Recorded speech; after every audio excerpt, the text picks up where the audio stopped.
السلام علیکم دوستو خواب میں آم دیکھنا، آم کھانا، آم کا باغ دیکھنا، آم کا خراب ہونا، گل سڑ جانا یا آم کا ہاتھوں سے گر جانا کیسا ہے؟ یا عام فہم میں خواب میں آم دیکھنے کی تعبیر کیا ہے؟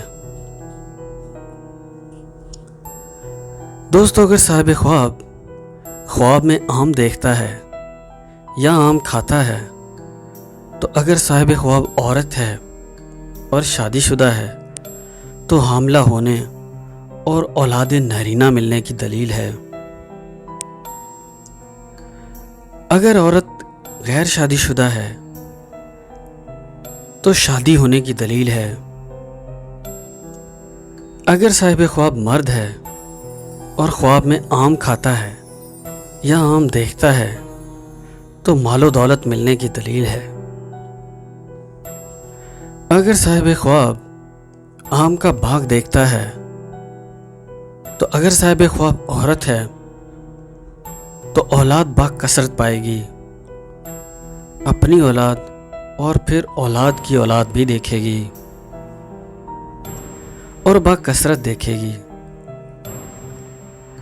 اگر صاحب خواب مرد ہے اور خواب میں آم کا باغ دیکھتا ہے تو صاحب خواب کو با کثرت مال حلال ملنے کی دلیل ہے۔ دوستو اگر صاحب خواب دیکھے کہ آم ہاتھ سے گر گئے ہیں یا آم جھولی سے گر گئے ہیں یا آم جیب سے گر گئے ہیں یا پھر گل سڑ گئے ہیں تو اگر صاحب خواب عورت ہے تو اولاد کا غم اٹھائے گی۔ اس کی تعبیر اولاد کے جدا ہونے، بیمار ہونے، چھوڑ جانے یا پھر مر جانے کی ہے۔ اگر صاحب خواب مرد ہے اور دیکھتا ہے کہ آم ہاتھ سے گر گئے ہیں یا گل سڑ گئے ہیں تو صاحب خواب کو کاروبار میں ایک بڑا نقصان ہونے کی دلیل ہے، اور یہ بھی ہو سکتا ہے کہ صاحب خواب کا کوئی کاروباری معاہدہ خراب ہو جائے۔ دوستو اللہ تعالیٰ آپ کو اور آپ کے اہل خانہ کو اپنے حفظ و ایمان میں رکھے اور آپ پر رحمت اور کرم کی نظر فرمائے، آمین یا رب العالمین۔